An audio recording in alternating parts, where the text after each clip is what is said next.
Assalamualaikum warahmatullahi wabarakatuh. Perkenalkan, nama saya Mila Anggraini dengan NPM 11222118. Di sini saya akan menyampaikan materi tentang manajemen resiko. Ada yang tahu nggak sih manajemen itu apa? Manajemen adalah mengelola resiko yang menimbulkan kerugian dengan meminimalkan resiko kerugian yang terjadi. Kerugian itu bisa berupa uang. Jadi, manajemen resiko itu terdiri dari dua kata, yaitu manajemen dan resiko. Manajemen itu adalah mengelola, resiko itu adalah yang menyebabkan kerugian. Jadi, kita mengelola resiko yang mungkin terjadi. Kalau resiko tidak bisa dihindari, kita bisa menekan resiko tersebut menjadi seminimal mungkin. Kalau sudah belajar manajemen resiko, harusnya sudah tidak ada lagi yang mengagetkan di dalam menjalankan aktivitas sehari-hari karena semuanya sudah dipikirkan sebelumnya. Jadi, dapat disimpulkan bahwa manajemen risiko adalah kegiatan sebelum melakukan sesuatu, kita harus mempersiapkannya terlebih dahulu atau mencerna terlebih dahulu, serta memperhitungkan terlebih dahulu untung atau ruginya. Lalu, bagaimana langkah-langkah manajemen risiko? Langkah-langkah manajemen risiko terdapat 5. Yang pertama ada identifikasi risiko, yaitu untuk mengenali dan menentukan berbagai kemungkinan risiko yang dapat terjadi, baik dari faktor internal maupun eksternal. Lalu, yang kedua ada analisis risiko, yaitu untuk menganalisis risiko, mengetahui tingkat kemungkinan terjadinya dan dampak yang ditimbulkan. Lalu, yang ketiga ada evaluasi risiko, yaitu untuk menilai kembali risiko yang sudah dianalisis untuk menentukan apakah risiko tersebut perlu ditangani segera atau masih bisa diterima. Biasanya perusahaan akan memprioritaskan risiko yang paling besar dampaknya. Lalu yang kelima ada pengendalian dan pengenangan risiko, yaitu untuk mencari data atau mengatasi resiko tersebut agar dampaknya tidak terlalu besar. Lalu yang kelima ada pemantauan dan monitoring, yaitu untuk mengawasi dan mengevaluasi resiko secara terus-menerus untuk memastikan bahwa cara penanganannya yang dilakukan sudah berjalan dengan baik. Selanjutnya ada resiko bank.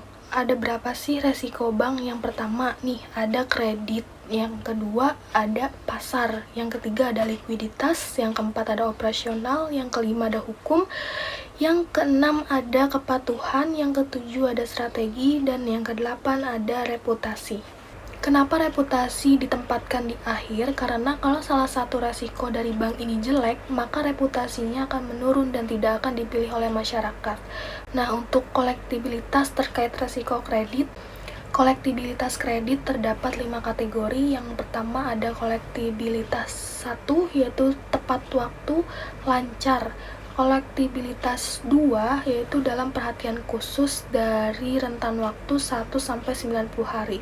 Lalu yang ketiga ada kolektibilitas 3 yaitu kurang lancar, harinya biasanya 91-120 hari. Lalu untuk kolektibilitas 4 itu diragukan karena harinya 121-180 hari. Untuk kolektibilitas 5 yaitu macet, lebih dari 180 hari kreditnya. Selanjutnya, komite resiko. Terdapat 6 struktur organisasi dalam perusahaan. Yang pertama ada CEO atau direktur utama. Yang kedua ada direktur keuangan.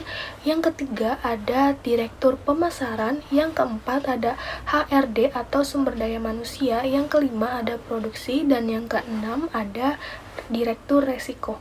Dari yang sudah saya sebutkan tadi, kenapa tidak ada direktur operasional?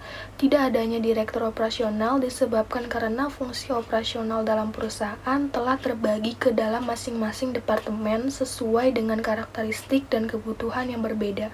Setiap departemen mengelola operasional sendiri sehingga tidak diperlukan satu posisi khusus yang mengoordinasi seluruh kegiatan operasional secara terpusat, dan setiap departemen mempunyai SOP-nya masing-masing.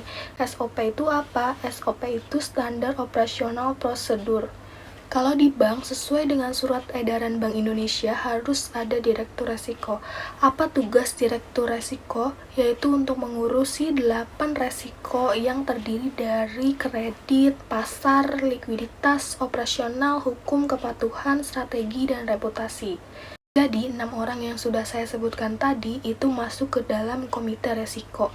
Menurut surat edaran Bank Indonesia dan OJK, mereka harus rapat komite resiko setiap minggu.